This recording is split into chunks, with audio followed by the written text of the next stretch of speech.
একটা আরটিআই এর মাধ্যমে লোক জানতে চাওয়ার পর আরটিআই 12 তারিখ নভেম্বর 2022 সেখানে বলেছে যে 5304 পোস্ট এটা স্যাংশন পোস্ট আছে এবং তার মধ্যে এসসি এসটি দের দিয়েছে। তো আই ডোন্ট নো এই যে 1239 জন পোস্ট এই সংখ্যাটা ঠিক আছে কিনা, number one.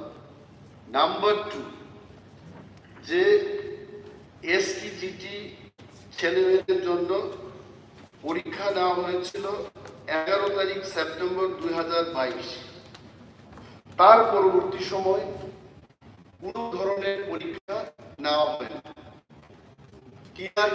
Teachers recruitment board of Tripura এদের যা গাইডলাইনস আছে সেখানে বলা হয়েছে minimum 2 times in a year শিক্ষক স্বল্পতা দূরীকরণে দে ক্যান টেক এক্সামিনেশন। ওই রেজাল্টটাও ইভেন 11 তারিখ সেপ্টেম্বর 2022 যে পরীক্ষাতে নেওয়া হলো, that result also has not come out. আমার মাননীয় মুখ্যমন্ত্রীর কাছে এটাই প্রশ্ন থাকবে যে এই পরীক্ষার ফল কবে বের হবে এবং নেক্সট only for 230 পোস্ট, যেহেতু 1200 এখানে স্নাতক স্তরে যে মোট 1239টি যে পদের কথা বলা হয়েছে, এর মধ্যে আমি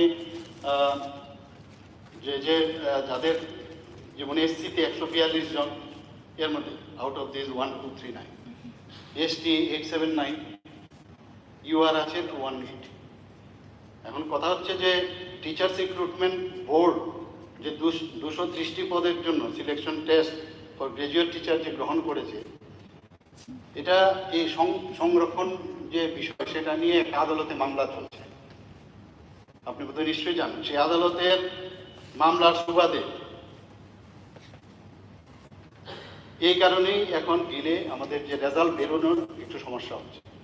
তাছাড়া দেখুন, রিপোজিশনের উপর ডিপেন্ড করে যে কোনো স্কুল থেকে রিপোজিশন দেয় যে আমার এখানে এত টিচার লাগবে, বুক লাগবে দপ্তর থেকে, তখন আমরা অর্থ দপ্তরের কাছে পাঠিয়ে তারপর আমরা সেই রিক্রুটমেন্টের মাধ্যমে সেটা আমরা ফুলফিল করি। ওয়ান মোর সাপ্লিমেন্টারি, আমি এর বেশি আর জিজ্ঞেসও করবো না। কোর্টের ব্যাপারে মাননীয় মুখ্যমন্ত্রী, anyway I thank honourable CM for replying my question. আদালতের যে ব্যাপারটা, আদালত 4/4/2023 মানে এপ্রিল মাসের 4 তারিখ একটা রায় দিয়েছে যে স্টেট গভর্নমেন্ট 230 জনের মধ্যে 172 জন এসটিকে চাকরি দেওয়ার চেষ্টা করেছে। এটার বিরুদ্ধে যখন কেসটা হলো, রাজ্য সরকারও রিভিউর জন্য অ্যাপ্লাই করেছে এবং এই রিভিউটাকে কি বলেছে, this present review petition is dismissed and the impugned judgment and order is confirm. এই রাইটটা বেরোনোর পর আই এম শিওর যে পূর্ববর্তী যে নোটিফিকেশনটা এটা স্টেট গভর্নমেন্ট ক্যান্সেল করে দিয়েছে। এখন এসটিজিটিতে যারা পরীক্ষা দিয়েছে তাদের ভয়টা হলো যে আমরা যে পরীক্ষা দিয়েছি এই পরীক্ষাটা কি ক্যান্সেল হবে কিনা। ক্যান্সেল হলে আবার পরীক্ষাতে বসতে হবে, আবার ফি দিতে হবে। মাননীয় মুখ্যমন্ত্রীর কাছে জানতে চাইব যে নতুন নোটিফিকেশন বেরোনোর পর যে ছেলে মেয়েরা পরীক্ষা দিয়েছে এই পরীক্ষাটা বহাল থাকবে কিনা, নাম্বার ওয়ান। নাম্বার টু হলো যে এসটিজিটি পরীক্ষায় kokborok সাবজেক্টটা নেই পরীক্ষা দেওয়ার সময়। সো তাতে কি হচ্ছে, most of the ST students যাদের বাংলা জানা নেই, they are not able to qualify. kokborok বিষয়টাও আছে ইন এক্সামিনেশন। তো এই ব্যাপারটাও যে এসটিজিটি পরীক্ষায় kokborok সাবজেক্টটাকে ইনক্লুড করা হবে কিনা, this is also my question. Thank you sir. Sir আমি একটা স্যার একসাথে মাননীয় মুখ্যমন্ত্রী উত্তর দিয়ে দেবেন। স্যার, মাননীয় বিরোধী দলনেতা যে সাপ্লিমেন্টারি চেয়েছেন তার সাথে আমি এটা ভ্যালিড যুক্ত করতে চাই। এই যে কোর্টের রায় যে হলো না, কারণটা হলো এটা বহু বছর আগে থেকে সুপ্রিম কোর্টের একটা ভার্ডিক্ট, কোনো একটা ক্যালেন্ডার ইয়ারে মোর দেন 50% রিজার্ভ ক্যাটাগরিতে হবে না।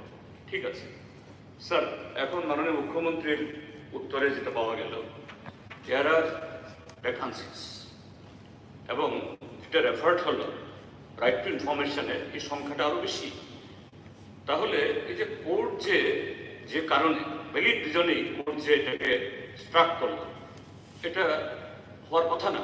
যদি ডিপার্টমেন্টে মুখ্যমন্ত্রীকে হাউসকে আশ্বস্ত করবেন কিনা যে এই অর্থ বছরে ঠিক আছে একদিন হয়নি, এখন দেয়ার আর অ্যাভেলেবেল পোস্ট, সবটা মিলিয়ে কোর্টও যাতে এরকম কোনো স্টার্ট না করতে পারে এবং যে রিকোয়ারমেন্ট রাখছে ছাত্রছাত্রীর যে অবস্থা হচ্ছে, দুরবস্থা হচ্ছে, এটাও যদি মুভ করা যায়, সেই কারণে সবটা মিলিয়ে আগামী দিনে এই ব্যবস্থা নেওয়া এসছে। এবং আমরা এই বিষয় নিয়ে আমাদের ডিপার্টমেন্টের যারা আধিকারিকরা আছেন তাদের সাথে কথা বলেছি, আমাদের যারা লিগেলের যারা আমাদের যুক্ত আছেন তাদের সাথেও কথা বলেছি।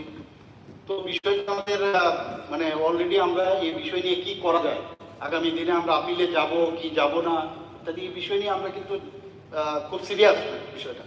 এবং যখন হবে আপনারা এটা আরো পরীক্ষা নিরীক্ষার বিষয় আছে, তো নিশ্চয়ই বিষয়টা আমি দেখবো এবং করবো। সেটা স্যার, ওই যে এসটিজিটির যে পরীক্ষাটা হয়ে গেছে, এই পরীক্ষাটা কি বহাল থাকবে কি না? আমি তো বললাম বিষয়টা একটু আমার পুরো আলোচনা করে আমি সেটা বলতে পারবো। এখনই এই মুহূর্তে তো বলা মুশকিল, এখনই আমি কথাটা দিতে পারবো না, এটা নিয়ে কথা বলতে হবে। এবং রিকুইজিশন আসলে পরীক্ষাও হবে। আর kokborok-এর বিষয়টা যেটা বলছেন সেই বিষয়টা আমি দেখবো। কেন আমি বলছি, কেন আমি এই কথা বলছি, একই ঘটনা হয়েছিল পূর্ববর্তী নোটিফিকেশন যখন ক্যান্সেল হয়েছে, স্টুডেন্টস যারা পরীক্ষা দিয়েছে, প্র্যাকটিক্যাল যারা পরীক্ষা দিয়েছে, ওই পরীক্ষাটা বহাল রেখে ফ্রেশ নোটিফিকেশনের মাধ্যমে তাদের চাকরি নেওয়া হয়েছে। So in this case also that টেটের ক্ষেত্রে এটা হয়েছে, এই ক্ষেত্রেও হবে কিনা, that is why I was asking.